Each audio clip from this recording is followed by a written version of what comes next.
So hello everyone, welcome back to a channel. My self Rashi Daga and ये हमारी जो पूरी प्लेलिस्ट चल रही है पाइथन प्रोग्रामिंग की। तो it's our unit number 1 part 5। तो ऑलरेडी हमने लेक्चर 4 कवर कर लिए हैं, इसमें 4 लेक्चर्स जिसमें हमने बहुत सारे टाइप्स के पढ़े थे। Types in the sense Python क्या होता है, ठीक है, पाइथन के हमारे वेरिएबल्स क्या हैं, ब्लॉक्स क्या होते हैं। हमने कुछ ब्लॉक्स प्रीवियस वीडियो में देख लिए थे। आज हम कुछ और ब्लॉक्स देख रहे होंगे जो कि हमें पता होने चाहिए। तो और आज हम देख रहे होंगे डेटा टाइप्स भी, कि डेटा टाइप्स पाइथन में होते क्या है। लाइक जस्ट इंट्रोडक्शन लेंगे हम पाइथन के डेटा टाइप्स का, और आज हम फाइनली खत्म कर रहे होंगे पाइथन के ब्लॉक्स के विद कोड के साथ। बट मैं हाईली रिकमेंड करूंगी, अगर जिसने प्रीवियस वीडियो नहीं देखी है आप जाके पहले प्रीवियस वीडियो देख लो, क्योंकि एक से वीडियो ना सारी एक दूसरे से लिंक्ड है, ठीक है। तो विदाउट एनी फर्दर डिले हम स्टार्ट करते हैं। तो आज का हमारा जो टॉपिक रहने वाला है वो है अंडरस्टैंडिंग पाइथन ब्लॉक्स, जो कि हमने ऑलमोस्ट 5 में कुछ हमने पाइथन ब्लॉक्स प्रीवियस वीडियो में देखे थे। यहाँ पे हम देख रहे होंगे कुछ और पाइथन ब्लॉक्स, और आज हम पढ़ रहे होंगे पाइथन डेटा टाइप्स का इंट्रोडक्शन, ठीक है। तो हमने 4 वहाँ पे देख लिए थे प्रीवियस वीडियो में पाइथन ब्लॉक्स। आज हम देख लेंगे 5th नंबर का पाइथन का block which is try except block. देखो ये वाले जो ब्लॉक्स मैं बता रही हूँ ना लास्ट उससे, कि जो हमने पहले पढ़े थे ब्लॉक्स वो हमारे लूप्स वाले थे, कंडीशनल्स वाले थे, तो वो मोस्टली हम और लैंग्वेजेस में देख लेते हैं। ब्लॉक्स के नाम से नहीं देखते बट किसी ना किसी फॉर्म में देख ही लेते हैं। बट जो मैं आपको बता रही हूँ जो ट्राई एक्सेप्ट है, क्लास ब्लॉक, मतलब ट्राई एक्सेप्ट वाला मोस्टली आप नहीं देखोगे, बट ये जो हम 6 पढ़ेंगे क्लास ब्लॉक ये आप देखते हो। बट कुछ ऐसे ब्लॉक्स हैं जो आप लोग नहीं देखोगे, तो इसलिए मैं बोलूँगी उस ब्लॉक्स को आप बहुत ध्यान से समझना। जैसे कि आप देख रहे होगे ट्राई एक्सेप्ट ब्लॉक, ठीक है। तो ट्राई एक्सेप्ट ब्लॉक क्या होता है? A try except block handles exceptions by executing the code inside the try block and if an exception occurs running the code inside the except block। सुनने में ऐसा लग रहा होगा पता नहीं क्या खिचड़ी पका दी। देखो क्या होता है कि जब भी आपका ट्राई, जैसे ट्राई है, ट्राई ब्लॉक के अंदर आपका जो भी कोड लिखा होता है, ठीक है, अगर वो जब आप एग्जीक्यूट करते हो उसको, जो आपने ट्राई, जैसे ट्राई है, ट्राई के अंदर आपने ये वाला कोड लिखा है, आप जब इसको एग्जीक्यूट करोगे अगर इसमें कोई वो आ जाए एक्सेप्शन हैंडल, यानी कि इसमें कोई एरर आ गया, ठीक है, अगर एक्सेप्शन आ जाता है तो ये जो उसके बाद ये जो आपने एक्सेप्ट में लिखा है ना ये वाला कोड, ये रन होता है। वॉट इफ आपने जो कोड लिखा है ट्राई के अंदर, ठीक है, अगर उसमें एक्सेप्शन आ जाए, ये बोल रहा है ना ट्राई एक्सेप्ट ब्लॉक क्या करते हैं, हैंडल करते हैं एक्सेप्शंस को। जब आप अपने कोड को एग्जीक्यूट कर रहे होते हो जो कि आपने ट्राई ब्लॉक के अंदर लिखा है, अगर उसमें आपके एक्सेप्शन आ जाता है, ठीक है, तो आप कौन सा कोड रन करते हो? जो आपने एक्सेप्ट ब्लॉक में लिखा है, ठीक है। एक बार फिर से समझो मैं क्या बोलना चाह रही हूँ। मैं ये बोलना चाह रही हूँ जब भी आपका जो ट्राई एक्सेप्ट ब्लॉक होता है वो किस लिए यूज होता है? वो होता है आपके एक्सेप्शंस को हैंडल करने के लिए। जब भी आप अपना कोड रन करते हो जो आपकी ट्राई ब्लॉक के नीचे लिखा होता है, जैसे है ना ट्राई के नीचे आपने देखा रिजल्ट लिखा है इधर, वैसे ही आपका जो भी ट्राई के नीचे जो भी कोड लिखा होता है, अगर उसमें बाई चांस एरर आ जाए, बाई चांस एक्सेप्शन आ जाए, तो आपका कौन सा वाला कोड रन होगा? जो आपने एक्सेप्ट में लिखा होगा वो वाला कोड। तो ये है, हम इस कोड को देखते हैं अपने उसमें पाइथन के ऑनलाइन कंपाइल में, फिर देखेंगे क्या वो आती है, ठीक है।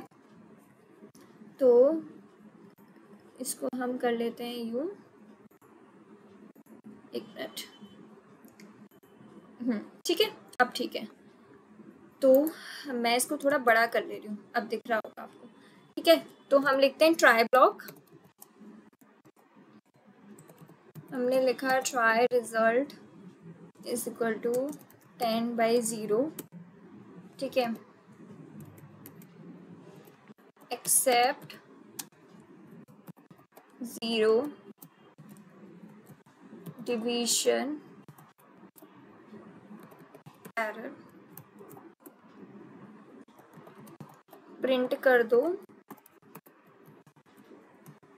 कैन नॉट डिवाइड बाई 0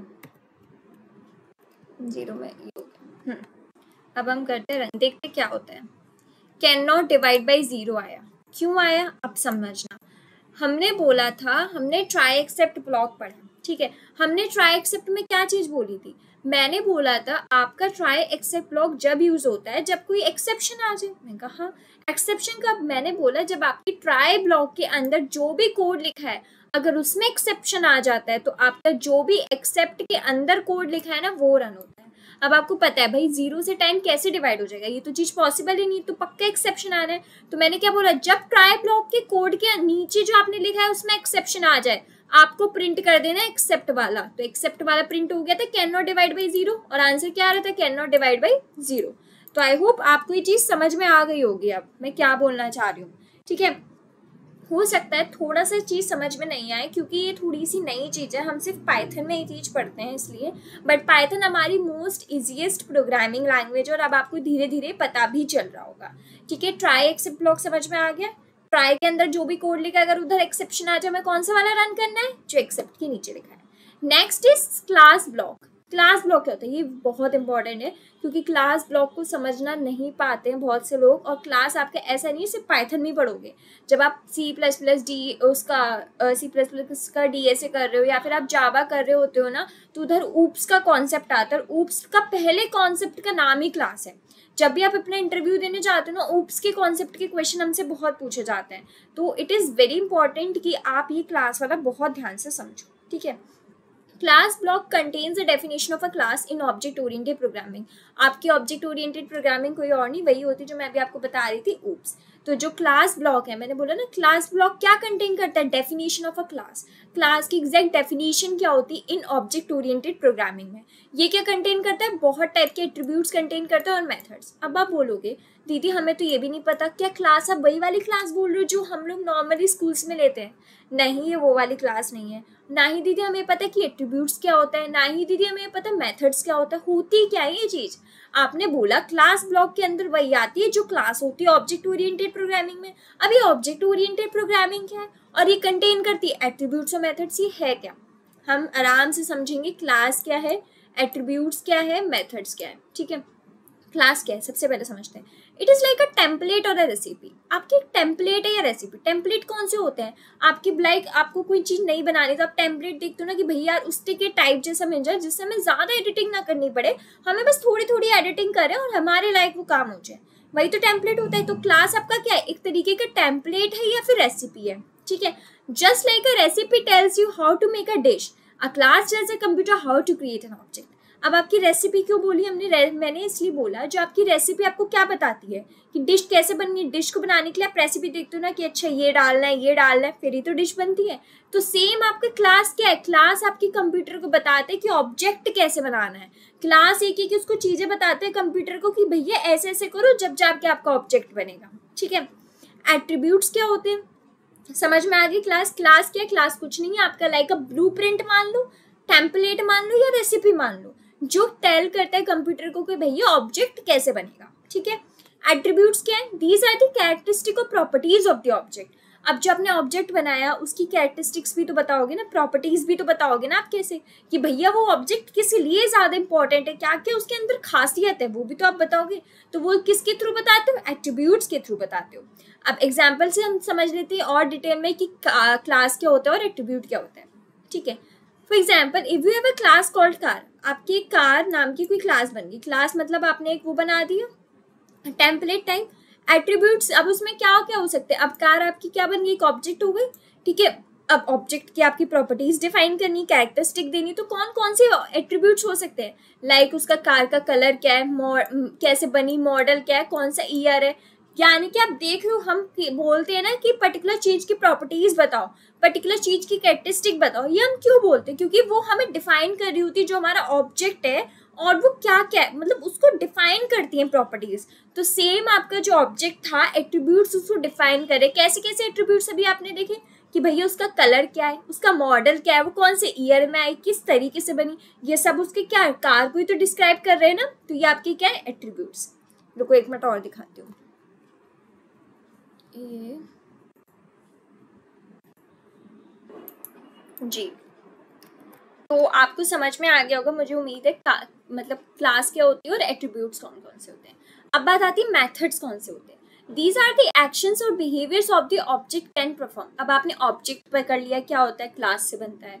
अब आपने ऑब्जेक्ट की प्रॉपर्टीज देख ली, वो कैसे होती है, एट्रीब्यूट्स। अब भैया ऑब्जेक्ट बिहेव कैसे करता है, उसके एक्शंस कैसे, वो किसके थ्रू देखते हो, वो आप देखते हो मेथड्स के थ्रू। मेथड्स आपको क्या बताते हैं कि जो आपका ऑब्जेक्ट है उसका बिहेवियर कैसा है, उसके एक्शंस कैसे हैं। इन द कार क्लास, हम एग्जाम्पल लेते हैं कार का, आपने बनाई थी कार, क्लास नेम से मेथड्स में कौन कौन से हो सकते हैं, स्टार्ट हो सकती है, ड्राइव हो सकती है, स्टॉप, क्योंकि यही तो बिहेवियर वो ऑब्जेक्टिव देख सकते हैं, यानी कि यही तो वो एक्शंस कर सकती है। कार कौन कौन सी चीज है, अब ऐसा तो है नहीं कार उड़ने लगेगी, ऑफ कोर्स कार जो है स्टार्ट होगी, ड्राइव करेगी और स्टॉप करेगी।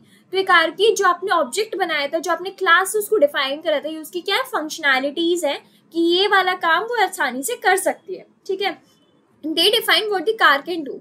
तो आपके मेथड्स क्या डिफाइन करते हैं, आपके मेथड्स एक्शंस डिफाइन करते हैं, बिहेवियर्स डिफाइन करते हैं जो आपका ऑब्जेक्ट कर सकता है, ठीक है। तो आई होप अब आपको समझ में आ गया होगा क्लास ब्लॉक क्या होती है, ठीक है। मैंने क्लास बता दी, मैंने उसके मेथड्स बता दी, मैंने उसके एट्रीब्यूट्स बता दिए। अब उसको और अच्छे से समझने के लिए हम एक एग्जांपल लेते हैं इसका डॉग का, जो आपको समझ में आ जाएगा। हो सकता है ये स्टार्टिंग में आपको बहुत ज़्यादा टफ लगे, मैं नहीं बोल रही हूँ टफ नहीं लगेगा, क्योंकि देखो इसमें है थोड़े कॉम्प्लेक्स वर्ड्स, बट एक बार जब आप वीडियो को दोबारा देखोगे, मैं ट्राई करूंगी इसको दोबारा समझाऊं, क्योंकि नया नया कॉन्सेप्ट है, हो सकता है ग्रैब ना कर पाओ, ठीक है। मैं आपको दोबारा समझाऊंगी, आप क्या करना, अगर नहीं समझ में आया ना, वीडियो को चार पांच बार देखो जब तक समझ नहीं आता, एंड स्टिल समझ नहीं आया तो आप फ्रीली मुझसे कमेंट्स में पूछ सकते हो कि दीदी इसका क्या मतलब था। तो अब हम चलते हैं कोड की तरफ, पहले इसका कोड करके देखते हैं कि भैया है क्या ये कोड, ठीक है। चलो इसका कोड करते हैं। हमने ट्राई एक्सेप्ट पढ़ लिया, मुझे नहीं लगता अब आपको ट्राई एक्सेप्ट में कोई भी डाउट होगा, तो हम वो करते हैं अपना क्लास वाला। हमने पहले मैं लिख लेती हूँ कोड, ठीक है, जिससे आपको समझ में अच्छे से आ जाए। मैंने इसलिए इसका नीचे एक्सप्लेनेशन भी लिखा है, जिससे चीज़ें ना आपको और अच्छे से क्लियर हो जाएंगी, ओके।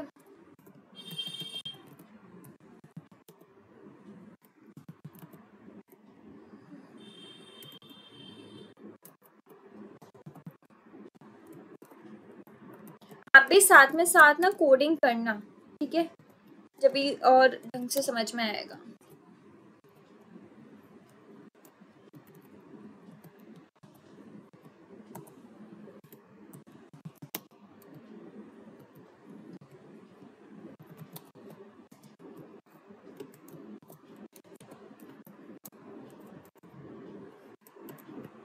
ठीक है, रन करते हैं। ओ sorry,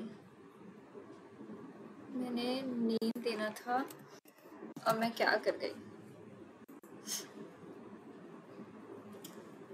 def init self dot name, कुछ गड़बड़ हो रही है, बट छोड़ो, अभी हम इसको देखते हैं, ठीक है। पहले आप ये देखो, मैंने इसको आपको एक बहुत इजी एग्जाम्पल से समझा दूँ, ठीक है, हो सकता है समझना है। देखो आप ये एग्जाम्पल देख रहे हो, आप एक काम करो, साइड बाय साइड अपनी स्क्रीन में खोलो, जैसे मैंने अभी खोला, आप इस कोड को कॉपी करो, ठीक है।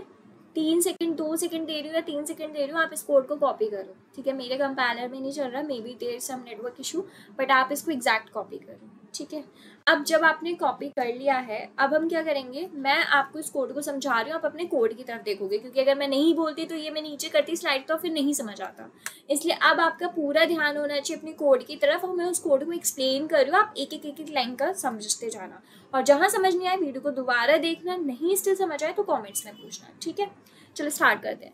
The dog class in Python is a simple recipe for creating and using a dog objects in computer program.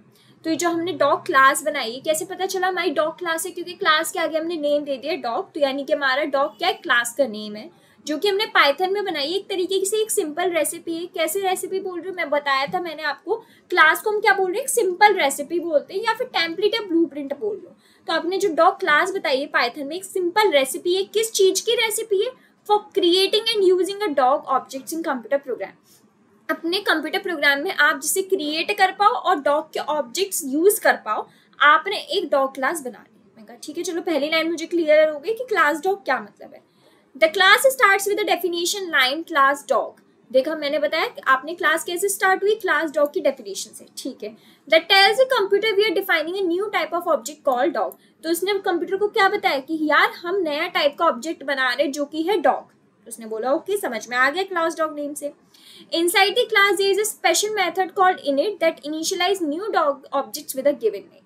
But मैं सबसे पहले बता दूं, मैंने प्रीवियस वीडियो में बताया था डेफ का मतलब होता है डिफाइन, यानी कि अब आप डिफाइन कर रहे हो। तो क्लास डॉग मतलब समझ में आ गया। क्लास डॉग का मतलब क्या है कि आपने कंप्यूटर प्रोग्राम को ये बताया कि मैंने एक क्लास बनाई है, उस ऑब्जेक्ट का नेम है डॉग। वो क्या कर रहा है, वो अब हम नए टाइप की डॉग्स के ऑब्जेक्ट्स क्रिएट कर सकते हैं और उनको क्या कर सकते हैं, उनको हम यूज कर सकते हैं। ठीक है, ये चीज हो गई। या फिर एक काम करूँ, मैं ट्राई करूँ कोड का, रुको एक मिनट जी। तो आपको समझ में आ गई होंगी स्टार्टिंग की 2 लाइन। ठीक है, अब क्या है, inside the class there is a special method called init that initialize new dog objects with a given name. तो क्या हुआ, जैसे ही हमने क्लास के अंदर ये इनिट बनाया, इनिट क्या कर रहा है इधर, इनिट क्या बोलते हैं, इनिशियलाइज कर रहा है new dog objects with a given name. जब आप इसमें न्यू डॉग ऑब्जेक्ट्स डालोगे, मतलब नए नए डॉगों के नेम डालोगे, तो वो इनिट ही कर रहा होगा उसको इनिशियलाइज। ठीक है, this method take a parameter name. अब ये जो मैथड है, एक उसको पैरामीटर नेम भी चाहिए और असाइन करता है वो डॉग को नेम। ठीक है, तो हमने क्या करा, एट्रीब्यूट में डाल दिए self dot name is equal to name. इसका एट्रीब्यूट मैंने अभी बताया था क्या होता है, प्रॉपर्टीज डिफाइन करना। तो आपने एट्रीब्यूट में डाल दी self dot name is equal to name. ये क्या कर रहा है, अलाउ कर रहा है each dog object to store its unique name. अब भाई हर एक जब भी आपका ऑब्जेक्ट बनेगा, उसकी कुछ ना कुछ प्रॉपर्टीज तो होती हैं जो यूनिक होती हैं। तो यूनिकनेस वाली चीज एट्रीब्यूट कर रहा है। देखो मैं बताती हूँ, इधर आपकी क्लास और डॉग ऑब्जेक्ट डिफाइन हुआ, आपने इधर इनिशियलाइज करा मेथड को, जिसका मतलब सेल्फ और नेम, आपने उसको पैरामीटर्स दिए। अब इससे क्या हुआ, आपने self dot name equal to name करा। ये इसलिए आपने करा जिससे जब भी आप नए डॉग ऑब्जेक्ट्स बनाओगे तो उसको एक यूनिक नेम मिल जाएगा, जिससे आप इजीली उसको आइडेंटिफाई कर पाओगे। मैंने कहा ठीक है दीदी, यहाँ तक मुझे समझ में आ गया, कोई डाउट नहीं, चलते हैं आगे। Additionally, the class includes a bark method that when called prints a message indicating the dog name followed by says woof. अब क्या क्लास ने इंक्लूड करा एक bark method। यहाँ पे देख रहे हो एक नया मेथड आया है bark method। वो क्या बोल रहा है, उसने बोला वो इंडिकेट कर रहा है डॉग का नेम जो कि वूफ। यहाँ पे उसने इंडिकेट करा bark, एक हमने मेथड बनाया जो भी हमारा डॉग का नेम होगा, क्योंकि हम यहाँ पे डॉग का नेम देने वाले जो हमारा यूनिक होगा, वो क्या बोल रहा है, वूफ। यहाँ पे आप कुछ भी देख सकते हो, आप यहाँ पे लाइक बार की जगह कुछ भी यार, anything you can give that name. ठीक है, बट यहाँ पे आपका जो भी नेम होगा ना वो यूनिक होगा। वो क्या बोल रहा है, वूफ। क्यों, क्योंकि आप प्रिंट करा रहे हो, प्रिंट स्टेटमेंट प्रिंट करता है। ठीक है, देखो यहाँ पे एग्जाम्पल भी दिया है, When a new dog object is creating using a my dog buddy। आपने एक नया ऑब्जेक्ट बनाया जिसका नेम आपने बोल दिया बडी, इनिशियलाइज होगा उसका नेम बडी। मैंने कहा हाँ, क्योंकि हमने सेकंड लाइन देखी थी, नए पैरामीटर्स लेता है। ठीक है, और वो यूनिक नेम डिफाइन करता है। Calling my dot bark method क्या करेगा, जो भी अपने मार्क मैथड बनाया वो क्या करेगा, बड्डी को बार्क करवाएगा। जो रिजल्ट करवाएगा आउटपुट में बडी सेज वूफ। मैंने यहाँ पे बताया बडी सेज वूफ, ये तो प्रिंट हो ही रहा है, बट सेल्फ नेम क्या है, यूनिक नेम है। जो आप नए नए डॉग के ऑब्जेक्ट्स बनाओगे तो उनको नेम दोगे, वो आएगा। अभी आपने नया डॉग बनाया था जिसका आपका नेम क्या दिया था, बडी। तो यहाँ पे क्या लिखा है, बडी, क्योंकि आपने नेम में क्या डाल दिया था, बडी। तो बडी सेज वूफ। ठीक है, This class encapsulates both the properties and behavior of a dog, making it easy to create and interact with dog objects in the program. तो आपने देखा, आपने ये कोड में देखा होगा, हालांकि मैं मान सकती हूँ कोड कॉम्प्लिकेटेड होगा, मैं डेफिनेटली बोल रही हूँ कोड कॉम्प्लिकेटेड नहीं होगा। बस इस कोड में आपने खासियत देखी क्या, आपने क्लास डिफाइन करी, ऑब्जेक्ट भी डिफाइन करा, उसके एट्रीब्यूट्स भी डिफाइन करे। एट्रीब्यूट्स कैसे डिफाइन करे, हर एक डॉग को आपने यूनिक नेम दिया, फिर आपने उसकी प्रॉपर्टीज भी डिफाइन कर दी, मेथड्स भी बता दिए, आपने सारा काम एक ही में कर दिया। और इनकैप्सुलेट का मतलब क्या होता है, सारे डेटा को एक ही तरफ बाइंड कर देना। मतलब आपने प्रॉपर्टीज, बिहेवियर सब उसके एक साथ मिला दिया और पूरी एक आपने बना दी उसकी डॉग ऑब्जेक्ट का प्रोग्राम। अब जब भी कोई इसको प्रोग्राम को देखेगा, देख के बता देगा, अच्छा ये करता है, ये इस टाइप का, इसका ये, मतलब आपने उसका पूरा डेटा को बाइंड कर दिया। ठीक है, मैं होप कर रही हूँ आपको ये वाला कोड समझ में आ गया हो, क्योंकि हो सकता है कोड आपको थोड़ा बहुत टफ पड़ा हो। मैं बिल्कुल नहीं बोल रही हूँ कोड आपको टफ नहीं पड़ा होगा, ठीक है, बट इससे समझ नहीं आया तो आप एक बार वीडियो दोबारा देख सकते हो। अब हम चलते अपने नेक्स्ट ब्लॉक पे, which is a scope block. क्या होता है scope block? Scope block defines the visibility and accessibility of variables within a program. अब आपने अभी आपने वीडियो देखी थी पाइथन की, जो हमारी आई थिंक फर्स्ट लेक्चर या सेकंड लेक्चर होगा, जिसमें हमने वेरिएबल्स के बारे में बात करी थी। ठीक है, हमने देखा था कि वेरिएबल्स आप कैसे डिफाइन कर सकते हो। अब आपने कभी सोचा कि हम इस वेरिएबल को कहाँ कहाँ एक्सेस कर सकते हैं, हम इस वेरिएबल को कहाँ कहाँ विजिबल कर सकते हैं? वो काम किसका होता है?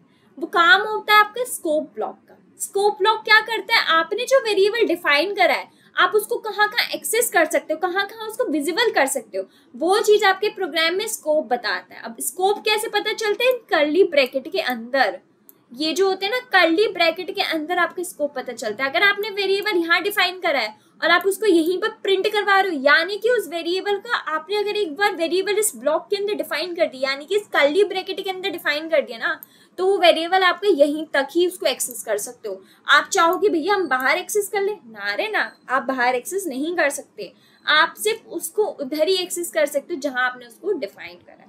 यही होता है आपका स्कोप ऑफ ब्लॉक। और ऐसा नहीं है कि ये सिर्फ पाइथन में होता है, नहीं भाई, ये सब में सेम होता है, ठीक है। In Python indentation is used to define the scope of a variable, but Python में क्या होता है, एडेंटेशन यूज होता है जिससे आप इसको वेरिएबल का बता सकते हो। लाइक ये कोड है, हम एक बार कोड करके देखते हैं, चीजें और अच्छे से क्लियर होंगी, ठीक है। ये हम रेस कर देते हैं, हम करते हैं पहले define x is equal to 10, ठीक है। डेफ आपको हमने x इज इक्वल टू 10 दे दिया, यानी कि हमने x को 10 डिफाइन कर दिया। डेफ आपको पता है डिफाइन करना, आपने एक फंक्शन बना दिया माई फंक्शन, ठीक है। आपने उधर y को वैल्यू दे दी 20, फिर आपने बोला प्रिंट करा दो हमारा x और प्रिंट करा दो हमारा y का, ठीक है। फिर हमारा माई फंक्शन आपने कॉल मार दिया, ठीक है। चलो अब रन करके देखते हैं, मुझे भी नहीं पता क्या आउटपुट आएगा। कोड एग्जीक्यूशन सक्सेसफुल हो गया, पर ठीक है, क्योंकि हमने कुछ भी प्रिंट नहीं करवाया तो वो प्रिंट नहीं होगा, ठीक है। बट एक चीज आपको समझ में आनी चाहिए, आपने x डिफाइन करा ग्लोबल 10 ग्लोबल वेरिएबल। अब मैं ग्लोबल वेरिएबल क्यों बोल रही हूँ, ग्लोबल वेरिएबल आपके वो वेरिएबल्स होते हैं जिनको आप कहीं भी एक्सेस कर सकते हो, लाइक उनके लिए आपके पास रेस्ट्रिक्शंस नहीं होती। आपने जो वेरिएबल बाहर डिफाइन करा होगा ना, मैंने बताया ना स्कोप ऑफ ब्लॉक के बाहर डिफाइन करा होगा, यानी कि कर्ली ब्रैकेट के बाहर जो आपने वेरिएबल डिफाइन करे होंगे ना, वो आपके ग्लोबल वेरिएबल्स होते हैं। अब ग्लोबल वेरिएबल्स को आप कहीं भी एक्सेस कर सकते हो, ऐसा कुछ नहीं है कि आप उनको यहाँ एक्सेस नहीं कर सकते, यहाँ पे आपकी रिस्ट्रिक्शंस है कि यहाँ लिमिटेशंस है। इट्स नॉट लाइक दैट, आप उनको कहीं भी एक्सेस कर सकते हो, ठीक है, ग्लोबल वेरिएबल्स को। तो आपका x is equal to 10 global variable हो गया, बट यहाँ पे आपने फंक्शन डिफाइन करा, फिर आपने y इज इक्वल टू 20 करा डिफाइन।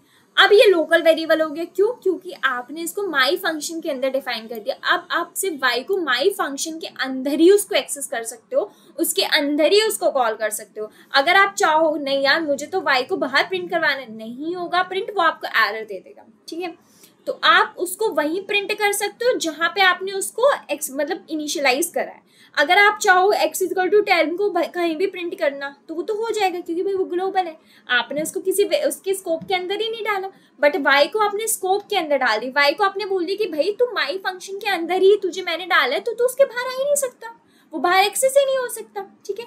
अब आपने एक्सेस करना चाहा, ग्लोबल वेरिएबल तो हो जाएगा और लोकल वेरिएबल भी हो जाएगा, बट हमने यहाँ पे कुछ प्रिंट नहीं करवाया था, इसलिए वो चीज़ नहीं आई थी। तो आई होप आपको ना स्कोप का कॉन्सेप्ट समझ में आ गया होगा, ठीक है। नेक्स्ट बढ़ते हैं, नेस्टेड ब्लॉक्स। नेस्टेड ब्लॉक्स मतलब एक के अंदर एक के अंदर एक के अंदर एक, ठीक है, वो चिड़िया वाला नेस्ट नहीं, मतलब एक के अंदर एक के अंदर एक होता है, ठीक है। Nested blocks refer to a blocks that are defined within another block, like आपका एक ब्लॉक ये डिफाइन है और आपने फिर इसे एक उसके अंदर डिफाइन कर दिया, तो ये आपका क्या हो गया, ये आपका हो गया नेस्टेड ब्लॉक हो गया, ठीक है। तो नेस्टेड ब्लॉक आपके वो ब्लॉक होते हैं जो कि डिफाइंड होते हैं अनदर ब्लॉक के अंदर, ठीक है। अब उनको कैसे फाउंड कर सकते हो, लूप्स के थ्रू फाउंड कर सकते हो, जैसे मैंने अभी बताया। लूप्स के अंदर मतलब आपने लूप्स देखी थी ना, फॉर लूप देखी थी हमने, वाइल लूप देखी थी, वो लूप के अंदर आप कर सकते हो उसको फाउंड, या फिर आप उनको कंडीशनल स्टेटमेंट्स के अंदर कर सकते हो। कंडीशनल स्टेटमेंट्स आपकी कौन सी होती है, आपकी इफ हो गया, एल्स हो गया, एल्स इफ हो गया, या फंक्शन ब्लॉक्स जो कि हमने रिसेंटली देखे थे। बट आपको आई थिंक नेस्टेड ब्लॉक समझ में आ गए होंगे, लाइक आपने यहाँ पे मतलब मैंने बताया ना, आपने एक ब्लॉक यहाँ डिफाइन करा, आपने उसको एक के यहाँ पे करा, फिर उसको अंदर कर दिया उसके, तो ये उसका क्या हो गया, ये नेस्टेड ब्लॉक हो गया इसके, और ये आपका नेस्टेड ब्लॉक हो गया इसके, ठीक है। मतलब अंदर अंदर आप डिफाइन करते रहते हो ना, वो होते हैं आपके नेस्टेड ब्लॉक्स। अब हम एक बार नेस्टेड लूप्स देख लेते हैं कोड में, कि हमने लूप्स तो देखी ही थी ना, अब हम नेस्टेड लूप्स देख लेते हैं, ठीक है। चलो, nested loops for I in range, ये तो पता ही है, आई इन रेंज प्रीवियस वीडियो में मैंने बताया था, बार बार मैं उस चीज को डिफाइन नहीं करूंगी, ठीक है। For j in range, print कर दो i, देखते हैं क्या प्रिंट होता है। 0 0 1 1 2 2 2 0 1 2 1 2। ओके, देखो मैंने बोला i को करना है आपको प्रिंट कब तक, रेंज उसकी 3, जब तक 3 ना आ जाए, और j को भी आपको प्रिंट करना है 3 तक। मैंने बोला ठीक है, और दोनों को आपने प्रिंट कर दिया। तो आप देख रहे हो आपने एक के अंदर एक प्रिंट हुआ है, 0 0 1 1 2 2, ये तो ठीक है। फिर 0 1 2 0 1 2 0 1 2, ये आपका क्या है, ये आपका j का है, और फर्स्ट वाला है i का।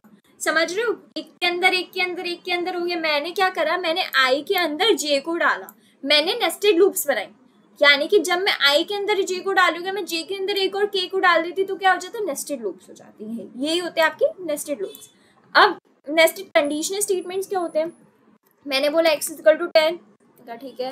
मैंने बोला इफ आपका x ग्रेटर है 5 के, ठीक है, और इफ आपका x जो है स्मॉलर है दैन 15, तो क्या करवा दो, प्रिंट कर दो कि x is between 5 and 15। x जो आपका 5 एंड 15 के बीच में है। अरे छोड़ो यार, यहाँ तो एरर ही दे देगा ये। सुनो, नेस्टेड लूप से क्लियर हो गए। नेस्टेड कंडीशन स्टेटमेंट्स में क्या है, आपने x को डिफाइन किया 10, आपने बोला कि हमारा x 5 से बड़ा है, मतलब x जो है आपका 5 से बड़ा है। महंगा, हाँ यस। आपने दे बोला क्या x हमारा छोटा है 15 से महंगा, हाँ ये भी कंडीशन है। अगर ये दोनों कंडीशन सेटिस्फाई हो रही तो ही आप ये वाला प्रिंट करा दो। देखा, आपने कंडीशन के अंदर कंडीशन दे दी, आपने बोला अगर x बड़ा है तो x छोटा भी होना चाहिए, यानी कि कंडीशन के अंदर कंडीशन दे दी, तो ये आपका क्या हो गया, नेस्टेड ब्लॉक्स हो गए। तो यहाँ पे है ना हमारे ब्लॉक्स वाले सारे कॉन्सेप्ट खत्म हो गए हैं जो हमने पाइथन की ब्लॉक्स थी। कुछ हमने पाइथन की ब्लॉक्स सीखे थे प्रीवियस वीडियो में, और कुछ हमने इस वीडियो में देख लिया। अब हम बढ़ते हैं अपने आगे टॉपिक में, विच इज अ डेटा टाइप्स। हम थोड़ा सा उसके बारे में इंट्रो लेते हैं, बट ब्रीफली हम पढ़ेंगे नेक्स्ट वीडियो में, ठीक है। डेटा टाइप्स क्या होते हैं, Python data types are ways to classify different types of a data। अगर मैं इन शॉर्टली बोलूँ, आपको बहुत सिंपल लैंग्वेज बताने वाली हूँ। ये आपका थोड़ा सा मैंने क्लास की लैंग्वेज में लिख दिया सो दैट अगर आपसे क्वेश्चंस में पूछा जाए ना कभी कभी एग्जाम्स में, तो आपको यही आंसर लिख कर आना है। ये हम पढ़ लेंगे, ये चीज़ आप अपने एग्जाम्स के पॉइंट ऑफ व्यू से समझो, बट अभी मैं आपको लाइक अ नॉर्मल चीज़ समझा देती हूँ विच इज़ वेरी इंपॉर्टेंट अगर आप कोडिंग्स में करते हो, ठीक है। डेटा टाइप्स क्या होते हैं, आपने वेरिएबल डिफाइन करे थे। अब आपको पता होनी चाहिए वेरिएबल जब आपने डिफाइन करे थे ना, आपने वो उनका डेटा नहीं बताया था, किस टाइप का वेरिएबल है, क्या वो इंटीजर है, क्या वो स्ट्रिंग है, क्या वो कैरेक्टर है, क्या है, आपने कुछ नहीं बताया था वहाँ पे। क्योंकि पाइथन हमारी क्या है, पाइथन हमारी क्या है, डायनेमिकली टाइप लैंग्वेज है जिसको जरूरत ही नहीं होती। अब डायनेमिक टाइप क्या होती है, ऑलरेडी मैंने पहली वीडियोस में बताया, थोड़ा आप ध्यान से पढ़ना, नहीं पता हो तो आप सर्च कर लेना, बट हम later on we will discuss on that topic because ये थोड़ा आउट ऑफ सिलेबस हो जाएगा, ठीक है। तो आपके डेटा टाइप्स वो होते हैं जब आप अपने वेरिएबल्स को डिफाइन कर रहे हो, ठीक है। तो कभी कभी आपकी कुछ लैंग्वेजेस होती है वो बोलती है कि आपने किस टाइप का वेरिएबल डिफाइन करा है, हमें पता तो हो, क्या आपने इंटीजर टाइप का डेटा डिफाइन करा है, क्या आपने कैरेक्टर्स करवाए, क्या आपने बूलियन वैल्यूज करवाई है, क्या आपने फ्लोट करवाई है, कुछ तो पता हो। ये जो मैं बोल रही हूँ ना, इंटीजर, कैरेक्टर, फ्लोट, बूल, ये आपके सारे डेटा टाइप्स के नाम है। यानी कि भैया आपने जो वेरिएबल दिया है वो हमें पता तो होना चाहिए किस टाइप का डेटा स्टोर करता है उसके अंदर। लाइक मैंने बोला, मैंने एक ब्लॉक्स में एड नाम का वेरिएबल स्टोर तो करा दिया, भाई मुझे पता तो होना चाहिए वो किस टाइप का डेटा स्टोर करा रहा है, उसी को हम बोलते हैं डेटा टाइप्स। तो इन शॉर्टली मैंने लैंग्वेज बता दी, बट अब हम ये वाली भी एक बार पढ़ लेते हैं। Python data types are ways to classify different types of a data। Python की जो डेटा टाइप्स एक तरीके का वे होता है जिससे आप क्लासीफाई कर पाओ कि भैया इतने टाइप्स के भी डेटा होते हैं। दे show what kind of values you can have and what you can do with them. तो वो शो करते हैं कि आपके पास कौन कौन सी टाइप की वैल्यूज है एंड आप उन वैल्यूज से क्या क्या कर सकते हो। In Python everything is an object. अगर आप बात करो पाइथन में सारी चीजें ऑब्जेक्ट है। ऑब्जेक्ट मैंने अभी आपको बताया क्या है, which means data type are like a blueprints. Data types आके क्या है, ब्लू प्रिंट है क्लासेस की तरह, and the values you create are like actual items or object made from those blueprints. आप जो उनके अंदर वैल्यूज क्रिएट करते हो लाइक एक्चुअल आपकी वो होती हैं आइटम जो आप उन ब्लू प्रिंट से कर रहे होते हो। तो यहाँ पे मैंने आपको कुछ main built in data types Python में दिया है, ठीक है। ये तो थोड़ा क्लासी हो गया जो आप अपने एग्जाम से लिख सकते हो, बट अगर आपको समझ में आया वो चीज़ तो मैंने वो चीज़ आपको बता दी कि आपके डेटा टाइप्स क्या होते हैं। जब भी आप वेरिएबल को स्टोर करते हो तो वो वेरिएबल जो आपने स्टोर करवाया है वो what kind of data it is storing, तो वो आपका डेटा टाइप हो जाता है, ठीक है। तो हमारे कुछ टाइप के होते हैं डेटा टाइप्स, कौन से? न्यूमेरिक होता है, सीक्वेंस टाइप होता है, बूलियन होता है, सेट होता है, डिक्शनरी होता है, बाइनरी टाइप्स होते हैं। तो ये मैंने आपको एक चार्ट भी बनाया है, आप देख लेना, इस चार्ट को अपने नोट्स में कर लेना, क्योंकि जब भी अगर आपसे क्वेश्चन पूछा जाएगा, क्योंकि हम लेटर ऑन क्वेश्चंस करेंगे, तो वहाँ पे आप जब क्वेश्चन देखोगे ना कि पाइथन के डेटा टाइप्स क्या होते हैं, तो वहाँ पे आप देखोगे ये वाली चीज़, तो आप ये चार्ट बना सकते हो, विच इज़ वेरी हेल्पफुल। ठीक है। So this is all for today. I hope you love this lecture. In this lecture we will cover a most important topic. We cover understanding Python blocks, जिसकी हमने खत्म कर दिया, and we will just take an intro of a data types. Later on that video हम उसमें और अपने कर रहे होंगे बात कि भैया data types और किस टाइप के होते हैं, हम उसमें और अच्छे से बातें कर रहे होंगे. I hope you love this chapter.